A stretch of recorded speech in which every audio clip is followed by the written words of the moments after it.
Okay, hello and welcome.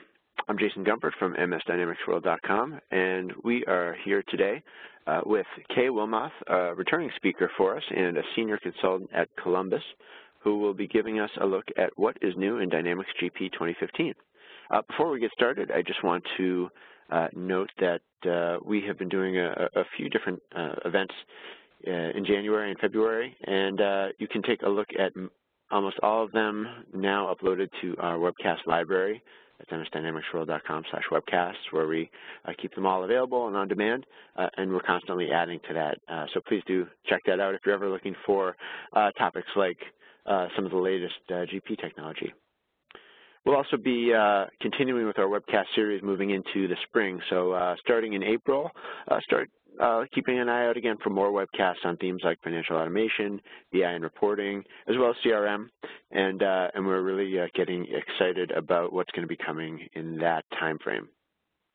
So let's get into today's event. I want to remind everyone that you can use the chat and the Q&A that you'll see to the right of the slides as Kay gets started here to ask your questions and provide your feedback. I know she really appreciates that and wants to make this an interactive session.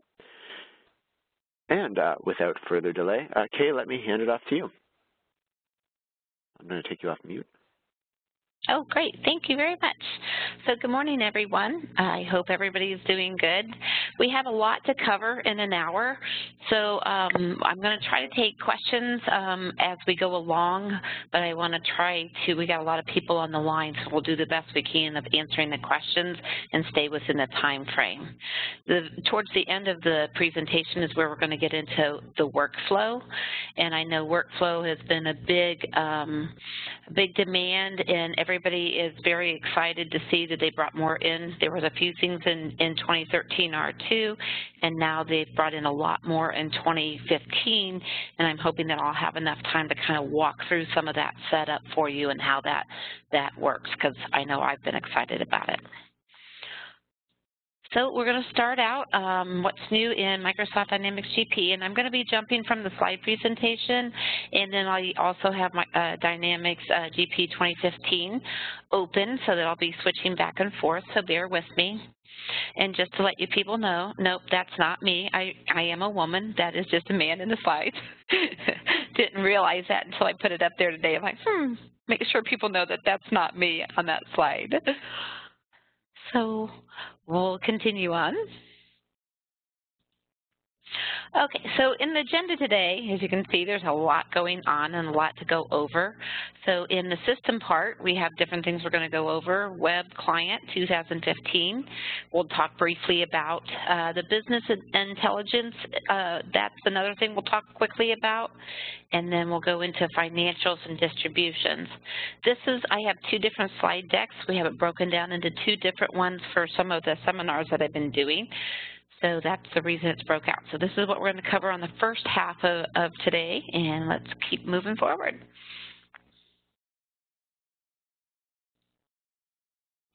So we're going to go over system-wide things that are happening. So now you can copy the home page and an area page.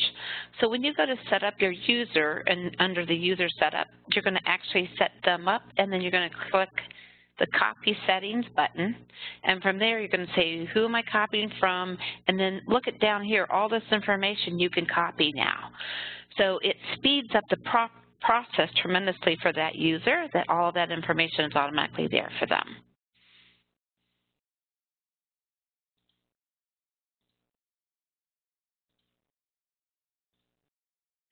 The navigation to Management Reporter, another thing I'm very excited about is that they have now brought Management Reporter inside the system, which is wonderful, because then what happens is when you're in GP and the navigation list right here, it sits there and talks about, it lists the Management reports that you have right in the navigation, and you can find them in two different spots. Again, you got to have security. So it is still security-based, but under administration and under financial on the area pages is where those navigation lists for the management reports are. You actually can click on them and view them right from your GP. So kind of like if you remember in the FRX days, you could launch FRX inside of GP. Well, now they've taken it a step further with Management Reporter and allows you to be able to view the reports instead of having to log into Management Reporter. So kind of a nice feature. So the MR integration options, basically what it is there is a setup, what we just talked about, that you have to do. So under company setup options, the first thing that you do is you have to enable the Management Reporter, so you enable General Ledger Reporting. And if you have analytical accounting, you would need to turn that on as well. I didn't have analytical accounting loaded, so that's why mine's not marked. So once you enable it here, I have found in a trick too that I had to log out of GP and then log back in once I mark that in order for Management Reporter reports to show up. So here is our first stop that we're going to do. I'm going to go ahead and share my desktop so that you can see my screen. And so now you should be able to see this is GP 2013. I made the resolution so that we can all read it and see it to help out a little bit. So a couple things just real quick. If I go to Administration and under Setup, under System, the User, again, you have to be SA to be in here to do this, and you have to have security to be able to set up a new user. So just wanted to kind of, I know you saw it on the screen, on this slide, thought maybe you'd like to see it here. So if I set up a new one, called him Ted, and we'll say Ted's name, we can set that up, and at that point, that's when I can go, oh, I gotta put my password in. And I'm gonna take off enforcing, but you can leave that on if you want to enforce the password policy. Then I can click on the copy settings. And it says, do you want to save changes to the user ID? I say yes.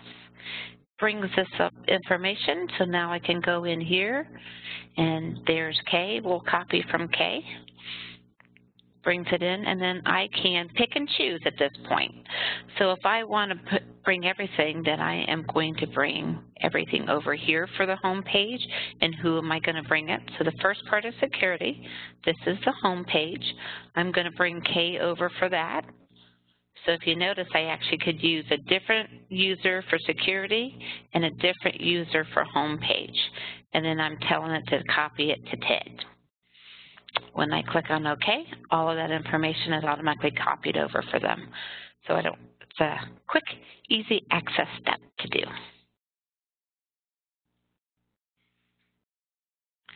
The second thing I wanted to point out is if we notice I'm in administration over on the list, and now you'll see my Management Reporter reports because I did go into my company setup and I turned that on. So I can click on that and it'll take just a second to load. I'm hoping to, there we go. I was going to say I didn't have too many loaded. So here are the two reports that I've actually created in Management Reporter, and they're showing up there. And I can click on one and click on View, and then it would automatically launch that report. I'm not going to launch the report right now just because that does take a minute depending on how big those reports are. And under time constraints, I'm going to keep moving forward. Does anybody have any questions so far? I'm not seeing any questions yet. Okay. Great, thank you, Jason. So Jason's going to help me out when I'm on my screen share. I don't see the questions come through. All right, we'll keep moving forward. So I'm going to stop sharing, and now I'm going to go back to the slide deck, and we'll keep going. So the web client, so we're going to talk about that just a little bit. Invoicing module is now available in the web client. So web client now has the capability of invoicing where it didn't before. So that's a new feature. And then Canadian payroll is now available in the web client too. So both of those are brand new in the web client version. Unfortunately, I don't have that loaded. So I won't be able to show that today. I do see a question, are the MR reports pre-generated or can they be generated from within GP as well? As far as I know, they have to have been already generated because basically it is just a list. So once they've been generated, then they exist in the reports library, and the reports library is what that's connected to so that you can see those reports.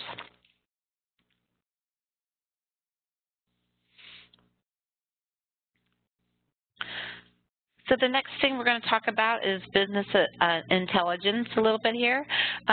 Basically, SmartList Designer has been out there in a previous version, but what they're doing is they're giving you more functionality with it. So it just gives it a little bit tighter integration with it, and with SmartList Designer and with Excel. So what it does is it allows you to be able to actually export it out in Excel, make changes, and import it back in.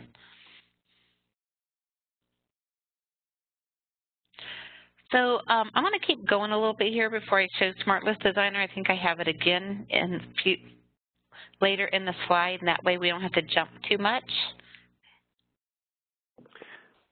Okay, there are a couple questions that have come in. Oh, yep. So I answered the one on the management reporter reports, and then, oh, sorry, yep. Is there a link to what is now supported in Web Client?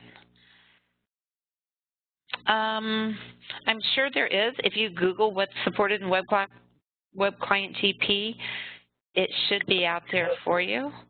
Jason, do you know of any link offhand? No, I don't know of a link off the top of my head. I don't either, but I know if you Google it, it'll show you everything that's, if you even say what's supported in the Web Client in GP 2015, you should be able to get a link that comes up. And then will this PowerPoint be available? Jason, are you going to put that out there for them? You want me to send them to you? Yeah, if you want to send it to me, we can make that available when we post the recording. Okay, sounds good. So we'll put those, I'll give those to Jason, and they'll be available out there for you.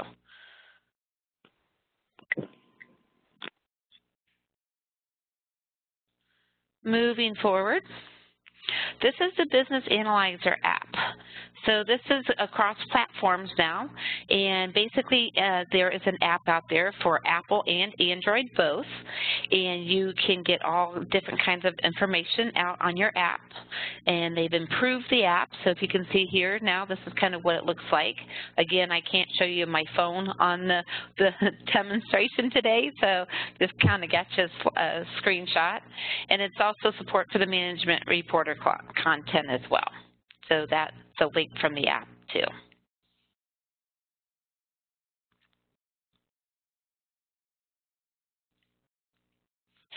So let's dig into financials. Intercompany enhancements, there is an intercompany journal entry and avoid intercompany transactions. So it will go, when the void, it will void it in the current and the other company at the same time. Before you had to make two different transactions, and now it goes seamlessly through for you. Yay! I was excited about that. Okay, so I got a question. What operating system is supported for BA?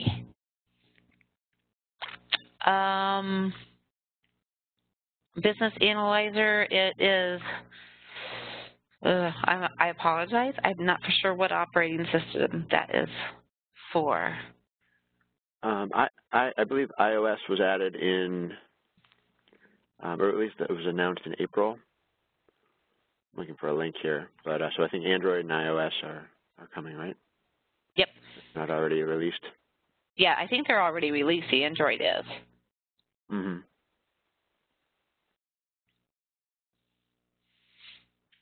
Okay, we'll keep moving.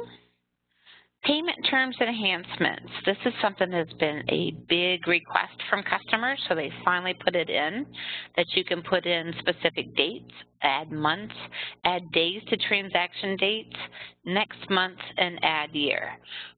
Yeah, I don't know. Some people do have things that they pay on a yearly basis and they only pay it once, so they do like to put in that term in there and have it available in their cash flow statements and things like that.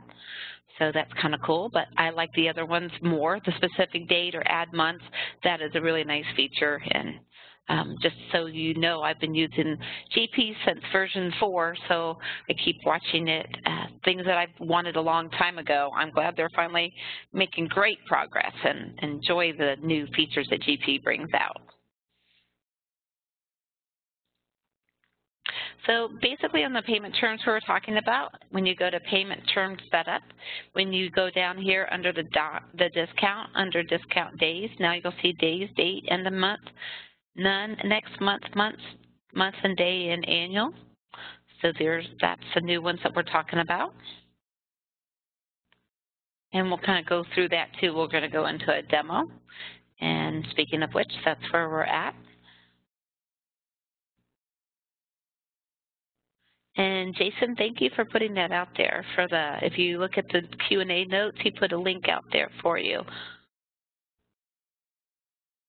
on the operating system, the iPad, and Android was announced in October 2014. Great.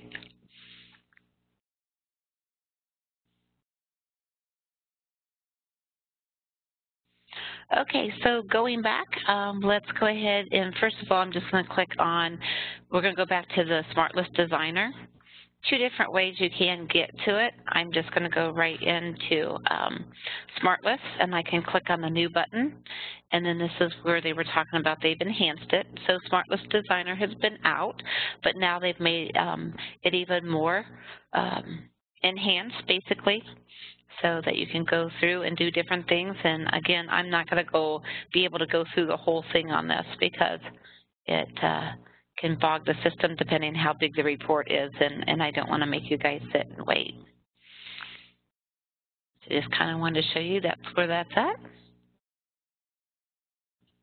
And then if we go up under, let's get this back on here. If we go under administration, or you can go to tool setup, either way you want to go to it, but we're going to get to the company, and we're going to get down to payment terms and open up that window. And I'll just bring one in, but I just wanted to kind of show you again, this is where that screenshot is. So we can create more than we could before. And then here's the add days function. And then in this case, this is a percentage on there. And before they used to have a little box for these, and now if you notice, it's just kind of down at the bottom, sales, purchases, discount, freight. So you have to tell what discount that it needs to be calculated on.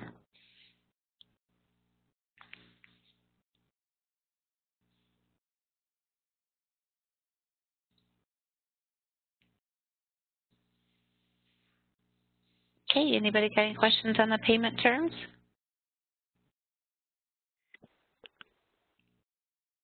I'm not seeing any questions right now. Okay, great. We're doing pretty good timing. Okay, so we'll keep moving on. So the next thing under the financials is the fixed asset year-end closing report. This is a report that is really nice to have, and it prints the status of all your assets that are being affected by the close. So the report prints the year-to-date depreciation, costs, and accumulation, all of that on that I've listed on the slide. This is a really nice report. A lot of people print this report to file, and they'll be able to keep it forever so that they could go back and look. And of course, you can always print it and have the hard copy too. But it's a really good status of where your fixed assets are at the end of the year.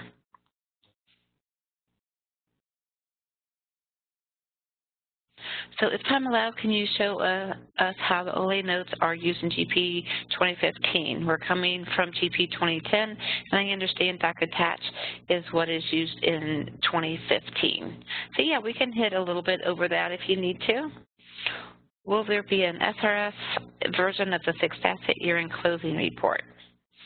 Well, let me check on that real quick and see if I don't recall seeing it, but I'll go ahead and kick off my SRS reports and look real quick.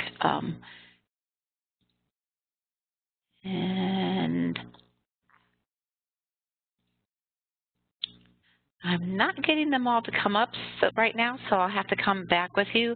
As far as I know, this is in report writer only. I have not seen anything in SRS yet. Doesn't mean it's not out there, I just hadn't really looked for that.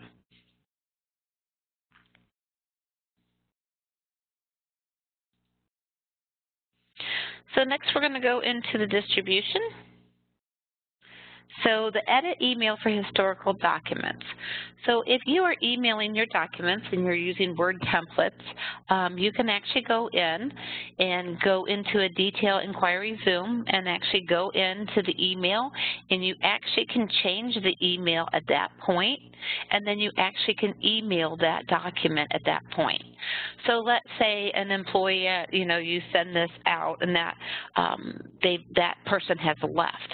So they call up and say, hey, I need this, and this is both for the receivables and for the payable side, so depending if it's a vendor or a customer.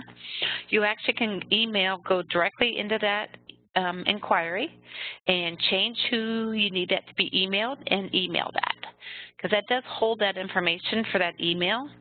So that's a nice feature. So yes, we all know people come and go, so that's a nice thing to have in there. So if you notice over here, it's for historical payables, historical remittance, and historical for receivable statement.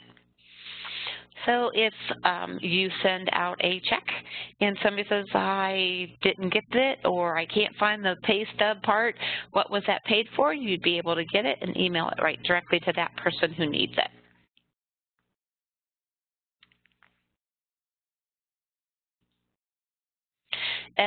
Here's more on the edit email for historical documents.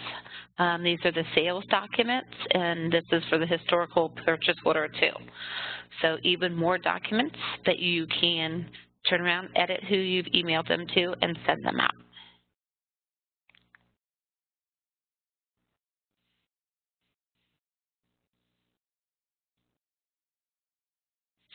So let's go ahead and jump in, and I can show you what you're seeing on my screen. I always try to do where you see it live, because that just seems to help you out a little bit more to be able to see it. So if we go over to sales over on the left-hand side and we go to transactions by customers, I can bring up my little arrow. See, I think I got them on Adam. If I go to and highlight a sales, click on the document number and open it up, then I would be able to click onto the button here, and then I'd be able to change. In this case, I didn't have anybody set up to begin with, so this one wasn't emailed out. But if you do have it set up, you can always go to this point, click the email button, and be able to send that information out too. But you do have to do your due diligence. It does have to be set up on the customer to be able to send out, and you have had to send it out before if you want to resend it. Or you can go in and put in the email information and then come back here, and then should be able to get it attached to be able to email that out as well. Let's see if I have,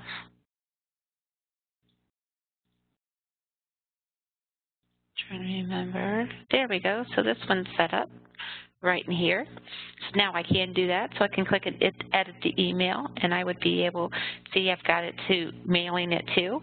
I can always go in here and add another person into it and put somebody in, and then be able to, and I'm just making somebody up, and be able to click on the email, and then they would get that.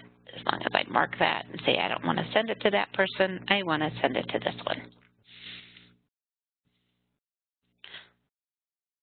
And since I don't have my Outlook open, I'm going to cancel that and close that up. And close that all the way back out.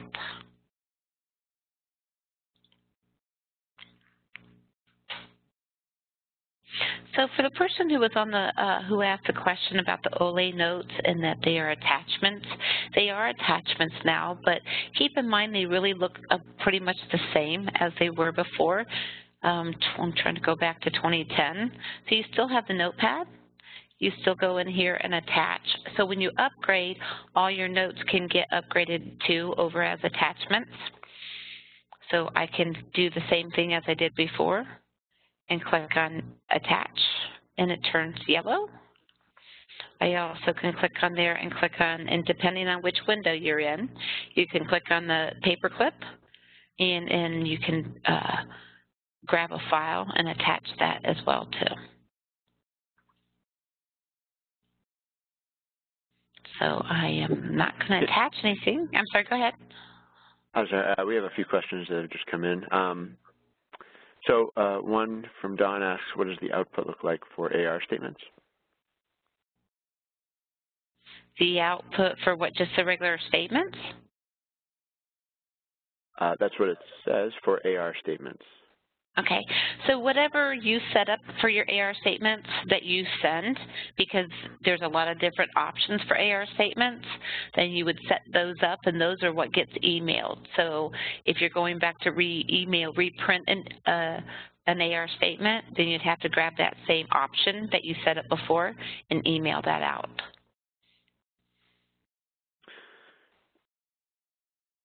All right, another question here. Did Microsoft provide a tool to migrate notes? As far as I remember, it's automatically there when they do the upgrade. It asks you whether you want the note fields to be upgraded, and you say yes, and it goes forward, if I remember that correctly. It's a built-in functionality to move them. All right, and do you have any information that you can share regarding emailing invoices when GP is deployed via a Citrix environment?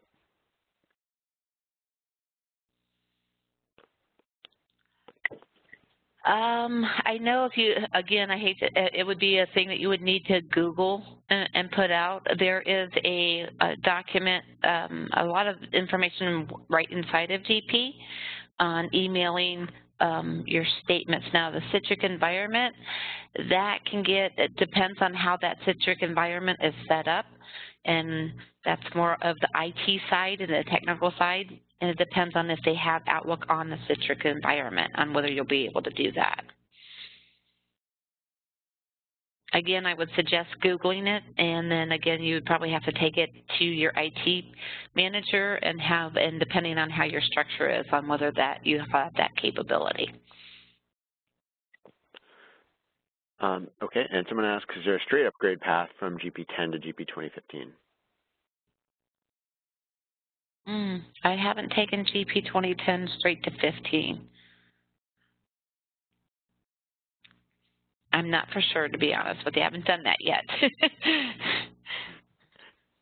One other email question here. Does the email functionality work with Google Apps as well as Outlook?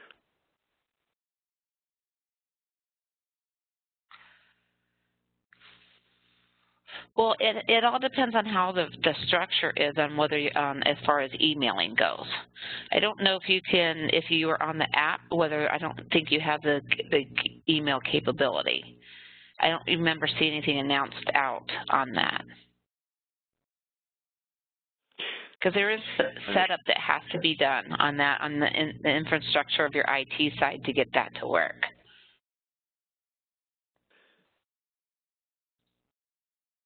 And one other question, on the email, on the edit email screen, was there a save button? It automatically, if I remember right, just goes out and saves it.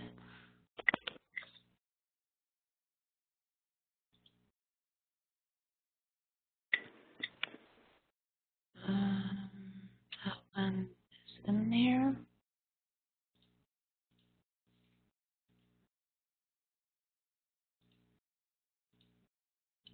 I get on.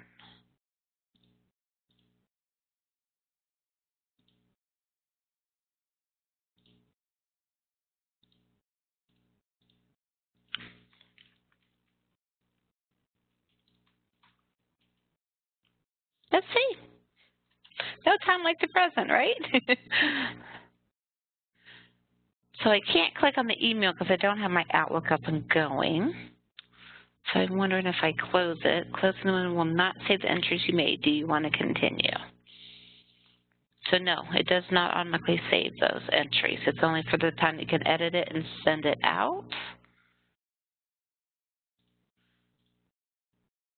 There is no save button. So it does tell you that it's not going to save what you did. Now, if you needed to make that as a permanent thing, then that's where you would go into the customer's record and then change, like, so maybe it's not K at Yahoo, it's K at Columbus Global, and then that change would save, and that would be what you would use from that point forward. See if it went back in, it doesn't save it. So it's one of those one-time functionalities, just to be able to go back to an older document and email it.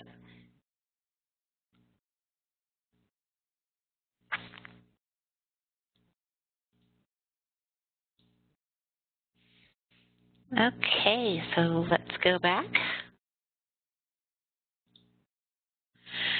So there is now a new functionality of a payables warning when open PO.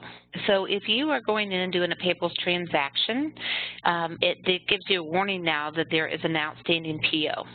So before you can save this, it'll ask you, do you want to go to that PO, or do you want to continue, or do you want to cancel what you're doing? Now, this is something that you have to turn on. So if you don't want to be warned every time that, because you may have a vendor that you have POs for and the same vendor that you may have payable transactions. So if you don't want to see that all the time, you may not want to turn this function on. But a lot of people do like it because it does give them that warning, oh, shoot, they had a PO. Oh, they didn't put it on the invoice. They didn't reference that PO. Now I can go out and look at the PO. So that's what that little go-to button is for, is it actually tells you to go to, and it takes you to the purchase order side.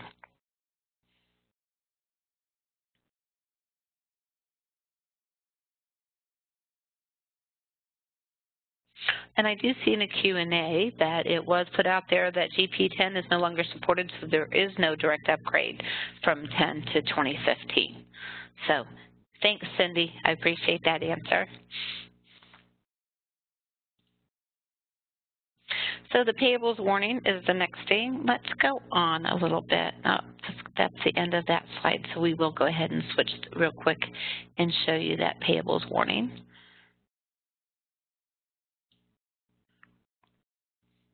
So on purchasing, and just to show you, if you go to transactions tools, because I'm old school, and go out to the payables, then right here, warn if vendor has existing purchase orders. So it is something that you got to turn on, and then say okay. And then once that is turned on, then we're going to go under transaction entry. Bring up my screen. I'm going to put in a batch. Oh. And that's dealing with the workflow that we'll get to in here in a little bit. So let's just put in a new test. Do I want to add this batch? So I'm going to add my batch. And then I'm going to put in my ACE travel.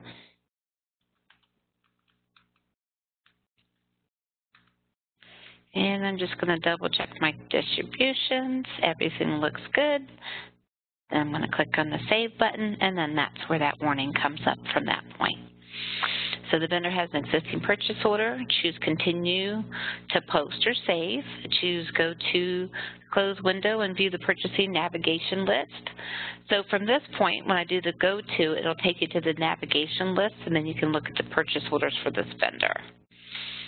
And I know that I have a lot out there, so because I'm a sample company, so I'm not going to actually click on that. I'm just going to say I'm going to click on Continue because, yep, that's what I want to do. I know there's purchase orders, but this is just a payable, so it just goes ahead and saves it for me.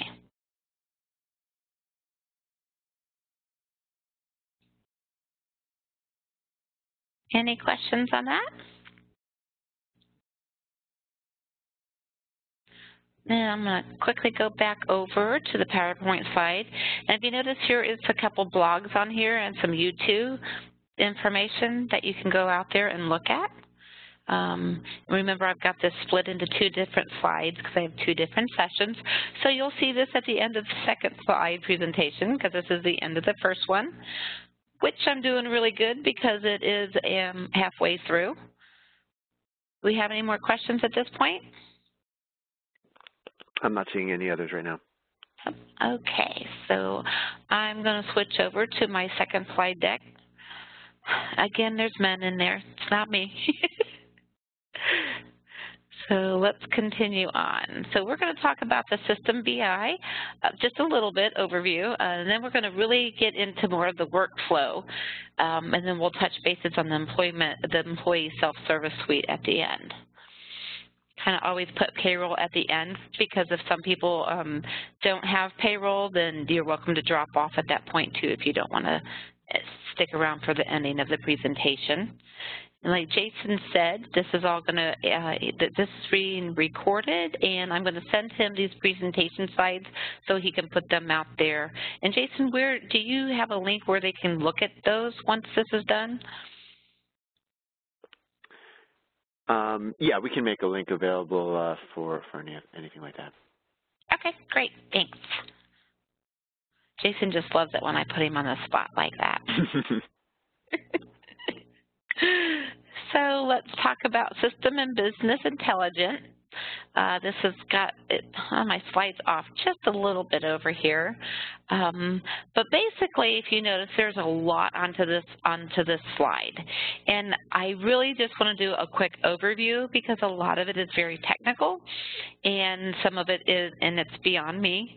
I'll be honest, I'm more on the front end person, but I definitely understand a lot of different things that they're offering. So if you notice, it's HTML5. It's going to be an Apple Android app along with your operating system of your PC too, and different things on the business intelligence side. There's a secure access going through too with the 365 identity, enhancements on the .NET framework. So basically, they've done a lot of different things, and basically what it all comes down to is all this different architectural that they're putting in place for GP. It's just being able to keep up with the infrastructure side of the world, and as it keeps enhancing, so does GP, so that the functionality can continue, just like having an app now. That's amazing. That's really cool that they add that out there. Trying to think a little bit more. The deployment is scalable depending on your architect. So it can fit basically any size of your organization. So if you're real big or real small, either way, they've got needs out there for everybody, which I like that because then they really open it up for any type of business to be able to use GP.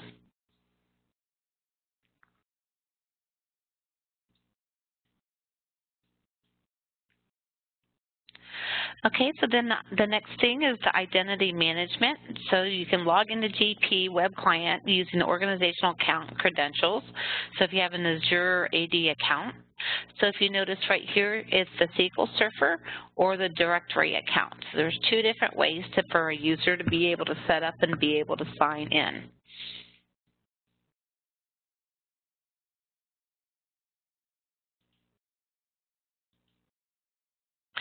So now let's go into workflow, my favorite part of GP 2015. So in 2013, they gave us a little bit of the workflow for purchasing approvals and the recs and the payroll time card and the project timesheet approval. So this information or this functionality came out in GP 2013 R2. But if you haven't, you know, like somebody on there I know is still on 10. So when you go to GP 2015, you'll get the functionality of 2013 and of 2015. And if you notice in GP 2015, they really enhanced and brought so much more forward of the workflow. For some of those, just to give you a little history, workflow has been around for a while, but it is all dealing with the SharePoint. So it all had to be set up with SharePoint, and quite honestly, it was a little complicated to get it set up and to get it to work. Once you did, you got it to work, and it was considered like a wraparound on top of the Dynamics window. With GP bringing workflow inside the system and it's written in Dexterity, that wraparound basically has gone away. The SharePoint is no longer needed. So it's all within inside of the GP. And of course this does, and if you launch the web services, that's the part that that you can get into for the email portions and things like that you can do. So workflows can be set up just within inside a GP. So if I want to use a workflow and I can set that all up, and let's say for purchasing, for example, I need somebody else to approve the batch or post the batch. So we can set that up, and you don't have to have it go out to Outlook. The person can just log in, and then if they have the approval credentials, then they can just approve it, and then the next person can go on in and post it, depending on how you have the workflow set up. So there is a lot to it. So you can also have the email functionality. So you just turn on the email functions, and then you set up, and that's got to connect to your Outlook Exchange server.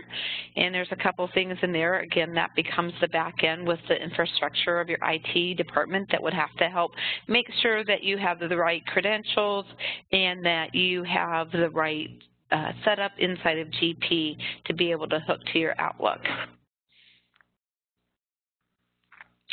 So without further ado, I'm going to jump in there and kind of show you. Now, I don't have Outlook going, and I don't have that set up to be able to show that part, but we are going to go through the setup of workflow because it is really, I really like it. I think it's a really slick product to bringing it in. So the first thing we're going to do is kind of go over the different setups of workflow. So I'm going to go in Administration, and I'm going to go up underneath System, and I'm going to scroll down and find Workflow Setup. And from here, if you notice, I'm enabling the email for workflow, so I'm turning that on. And by turning it on, see I've got this box here, this information all needs to be set up correctly, and email addresses and server names and all of that can get very complicated, so that's where you take it to your IT people to help you get that set up. And then the authentication can be a Windows authentication or a basic authentication. There's also anonymous authentication on there as well. Enable email actions. If I turn that on, that is the part of the workflow that I'm talking about, that it actually goes out and you receive an email. Hey, Kay, you have a batch to approve inside the system. So you're going to go through and set up. And they come with some predefined messages that are really good for you, so you don't have to even do that setup, but you can change some of that wording if you don't like it as well. So this is the first step. The second step is we're going to go down here, still under Administration, but we're going to go under Company, and we're going to go down to Workflow. We're going to open that up, and the first thing we're going to go into is the Workflow Maintenance. So the workflow maintenance is broken out by the different series. So whatever series that you want to set up the workflow for, you can. So I'm going to go up under Batch Approval because this is for payables. And what I did here is you have to select New. So that's what got me the next step down here. So basically, I'm going to go ahead and go down here to Purchase Order Approval because I don't have any set up there because you don't see any expansion underneath them. So they're here ready for you to use. So from here, what you have to do is you have to assign the managers of who's going to be in there. So I'm going to click on that button, and I'm going to put in Kaylee, and it's going to go out and search and find my user. So here's my user. And in this case, I only have one, so I'm going to click in and click Add, and it ends it up over down here for my select users in my box. So, and it could be multiple, so you can have multiple users in that. If you need more than one, you can set up different levels of approval. Here's step one, they need to approve it, then it needs to go to the next one. So you could have many levels of approval in there. So now that I have assigned who the manager is, it tells you what workflow type this is. So this is a purchase order approval. I'm going to click on the new workflow button. And do I want to save my changes? It's a yes. So then this window opens up. See if I can get that with my resolution. So you give that workflow a name. So I'm just going to say PO approval.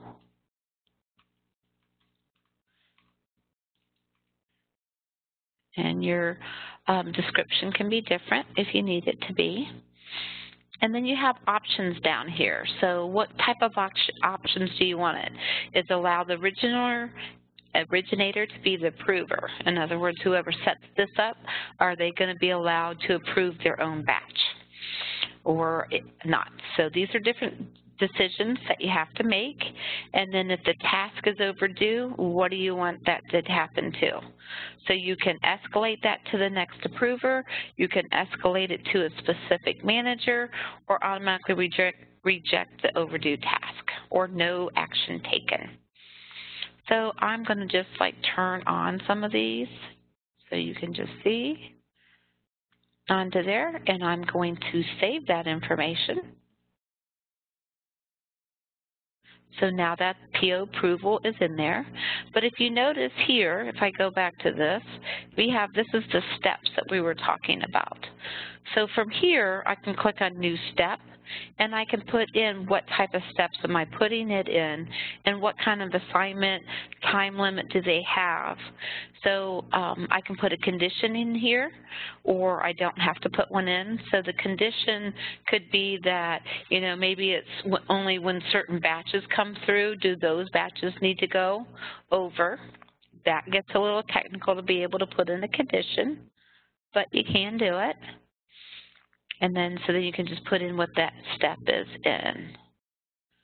So I'm going to delete the step because I don't need a step in mine. It's just going to be Kay. She's the only one who's going to be doing the approval on this, and I don't need a second step. Trying to keep it a little easy for you. So then I'm going to go back over here to purchase order approval. Look at that. Looks good. Purchase order approval, everything looks good here. So then I want to click on the active button. So at least one workflow step must be created for the workflow. Send notification to complete the actions. Sorry, I skipped that part. I didn't mark that. Send notifications over. So the notifications is if it's submit, resubmit, and approve. So I'm telling it what kind of action needs to be done, what message. We'll get into the messages in just a second because they're predefined for you. I can set those up. And let's go ahead and set up a step. And let's just say approval. And I'm just going to have it, all action is always required for the step, is just to approve it. And who is this assigned to? And again, I'm going to go ahead and assign this to Kay. Go out and find me. Say OK. So we do need a step for even the simple as approving. We don't have to do the conditions. I said that incorrectly before. And then apply the workflow calendar, and then send message. Again, I'm kind of doing things a little backwards. Should have showed you the message and the calendar first. So I've got all that on now. I'm going to save that. Now I can go back here and make that active. And when I make that active, that's when the workflow is going to take place. So until you make them active, you could go through and set them all up and make them active whenever you need to. I'm going to save that workflow. And now it's marked as active. So now I have two. I have payables batch approval and purchase order approval turned on. So the workflow calendar is basically when do you work. So if you don't want emails or people to have to go out and approve things on the weekends because you don't work it, you turn them off. You can say your start and end time is. You can increase or decrease this. I just have mine set to the basic 8 to 5. And then non-work days.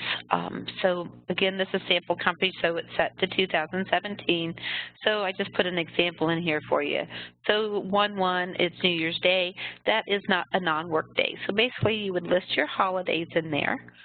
so that they wouldn't have to take action that day. It would be the next following business day that they would have to take action on anything that they got sent to them. Then the messages are predefined, like I said before. So I'm going to go ahead and put me in here because these are for me. This is my Exchange logon. So these are the messages. So if we go in here and look, Microsoft did a wonderful job of all these different approvals, what is in there for you to send out. So basically, this is your message that you're sending to whoever the approval is. Now, in this case, it's me. I'm setting myself up as an approver, and this is the body of the email that they're going to get this information. So anything that you see where these are in parentheses, whatever name that we gave those steps or any of the name of that specific batch, these will automatically get filled in for you. You can have that. You can even select and insert in specific fields from the document or even from the workflow. And you also, let me see if I can move that up a little bit more. You can actually have down here too additional fields if you need to, and have replies sent to a specific email address if replies need to go back to certain people, or do they, so if you're in your Outlook Exchange, you could have maybe the payables department is one group, so you could put in that whole group to be able to send a reply to at one time. Now you can go in, if you notice, you can go in and change these if you wanted to add something else in here. It's a free form, and you can add anything in here you want.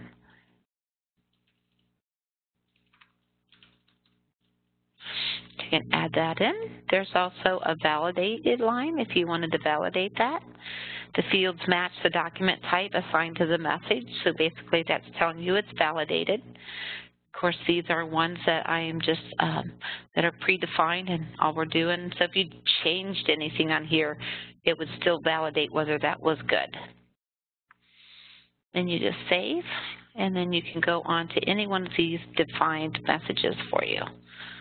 So let's see, here's my purchase order approval.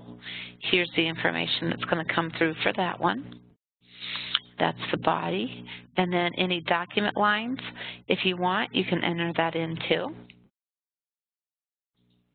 So it can get very complex, or you can make it as simple as you want to. So now that that's all in place on mine, let me kind of show you a little bit how that works. So I'm going to go into purchasing, and I'm going to go under transactions, and I'm going to go to transaction entry. So from here, I'm going to go in and I'm going to call my batch TT. And I want to add my batch. And here, everything else looks good, so I can save it. And then I would go, and then basically you're just going to go, the regular AP clerk would be going in here, entering in the payable just like they would on a normal daily basis. Check my distributions. And then I'm going to be able to save it. Again, here's my vendor, so I'm going to say continue. So the regular people working, it has no effect, the workflow does. But when you're saving your transactions, you have to post from the batch. So once they're done, what they're going to do is they'll go here, and here's their batch, and they're going to click on the submit button. So the submit button is going to go through, and I can even put a quick comment in here. And I'm going to submit. So now when the emails are all set up that we've shown you, that whoever is going to approve these batches is going to get an email. And they'll get the information there. And depending on if you're using the web services, whether you can go through approve from there or if you have to come inside a GP. So let's say we go through. So now what's going to happen is I could go through and let's see if I'm set up. Oops, sorry.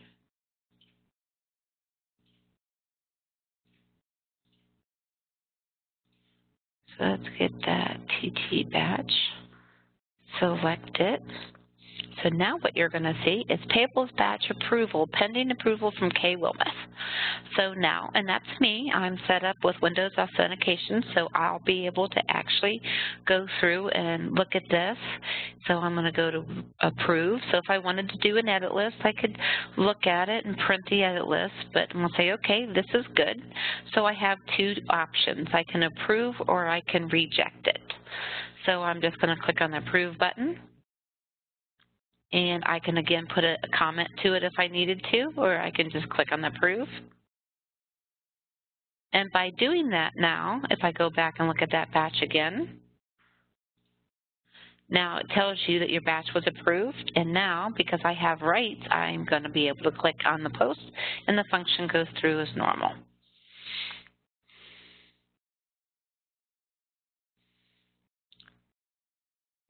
So does anybody have any questions on workflow? We've had a couple questions come in. What is required from an installation perspective for workflow? It's part of the GP 2015 install. If they go to the, well, it's not the CD anymore, but you know, the setup EXE, then if they're going to install the web services part, there are things that need to be installed there. Let me see if I can, I can kind of go through a couple of them with you real quick. Don't want to get too far because I know we're running out of time. But if we go in here, I'll just launch this real quick. From here, if you notice down here, if you're going to use web client, that would have to be in place. eConnect needs to be installed. The web services runtime needs to be installed if you're going to do the web services portion. And the web services management tools are also good to input all of those in. So basically, everything to do with the web here, if you're going to be doing the web services, and then the eConnect would need to be there as well.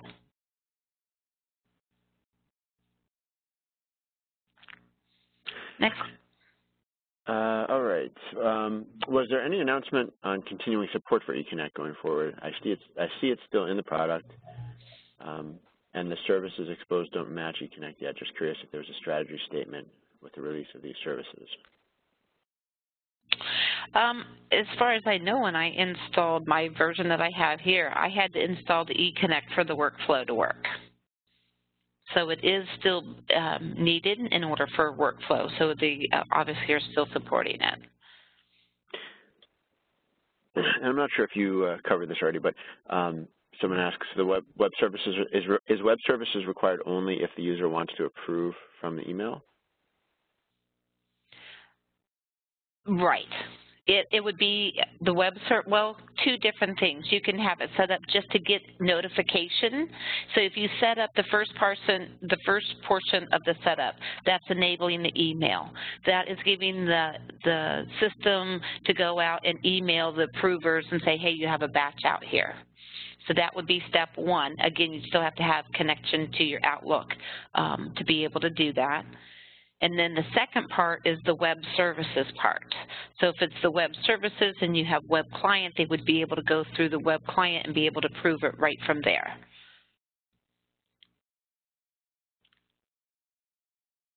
But if you don't want to do that, you don't have to, and you can set up workflow and just use it within inside of GP. All right. Doesn't web services require a separate server, or can it be on the application server, provided SQL is on another server? That all depends on your infrastructure.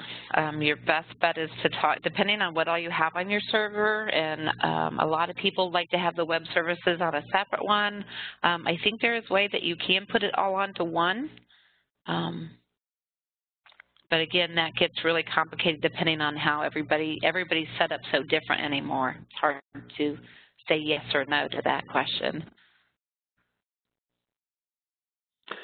We have a forecaster question here. I heard forecaster is not supported in GP 2015. Is there a new budget tool?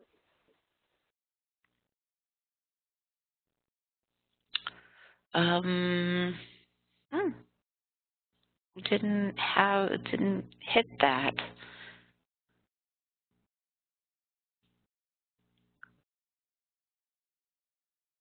I don't remember when I was going through everything that it did have anything on that, but we'd have to check with that.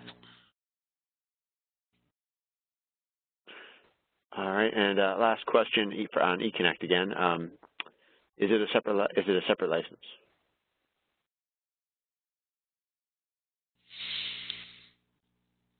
That's a good question.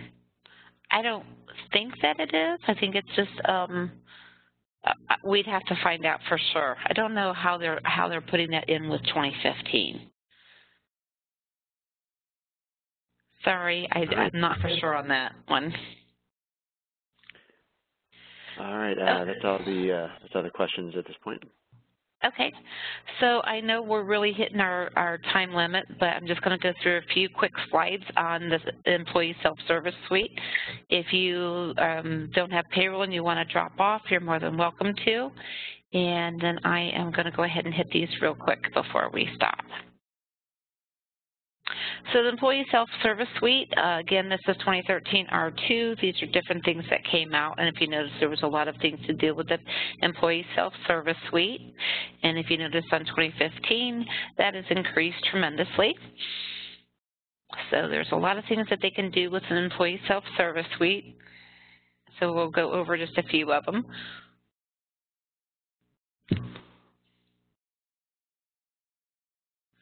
So here is the project employee expense report. It's in here, and it is, you can use it with the self-service, report your employee expenses, your timesheet, and the entry replaces both functionalities of the business portal, time and entry, and the PDK. So both 2015, those two things are going away, and this is replacing it.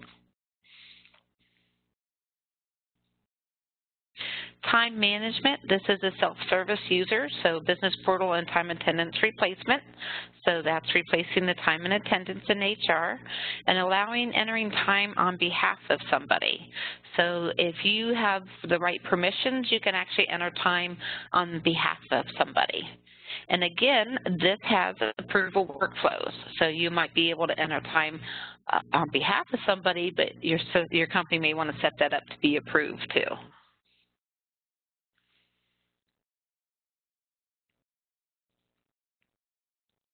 So the employee profile and workflow, so the employee will be able to go in and edit their employment information, address, dependents, emergency contact, and position history. And if you notice, see the little submit button? So you make your changes, hit the submit button.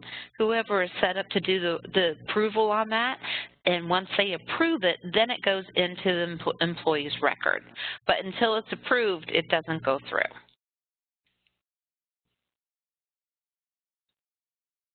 Employee skills and training and workflow. Again, this all deals with the workflow.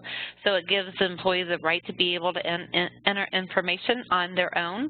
And then they can see and view their skills and training history on there. So then they would be hitting that workflow button again for that to be approved or submitted.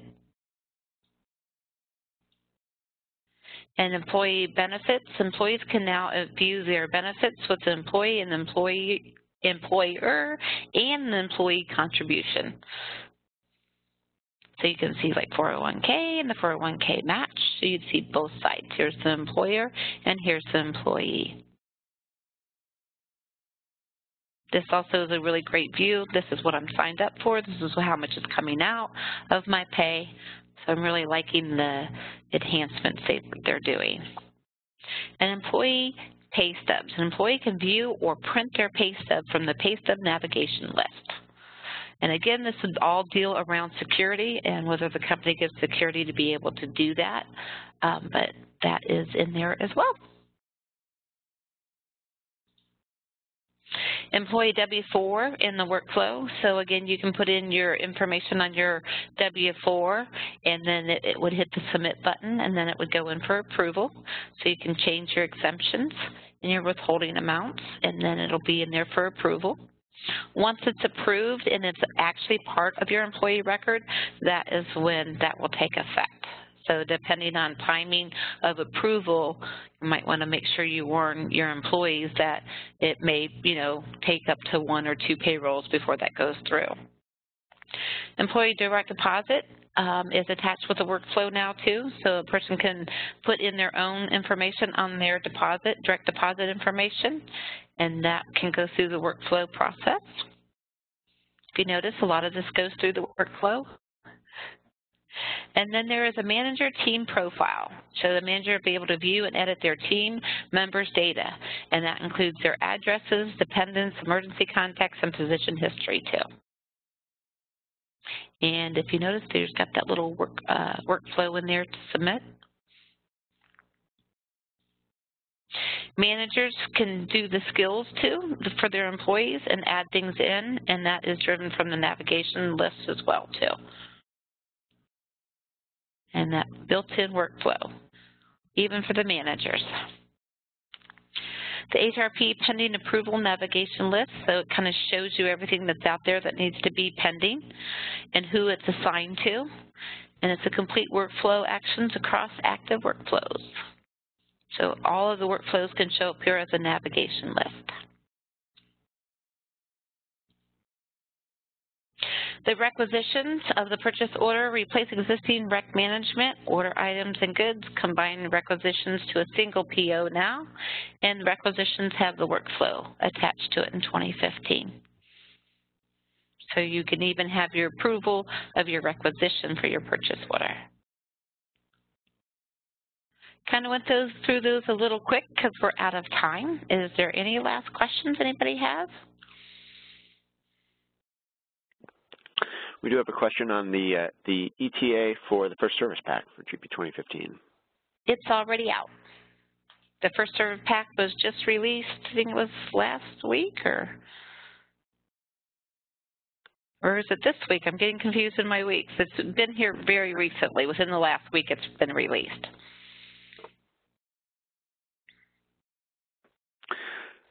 All right, that is the last question that I see right now. I think you actually picked up on one that wasn't showing up for me before.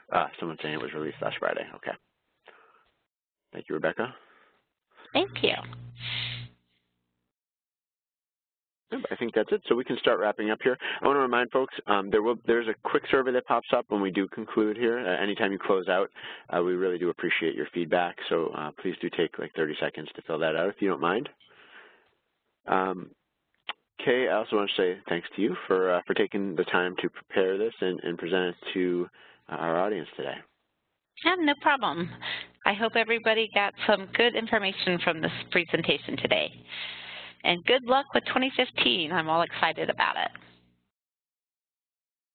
All right. Well, on that note, we will conclude today's session. Thanks and have a great day. Great. Thank you, everybody.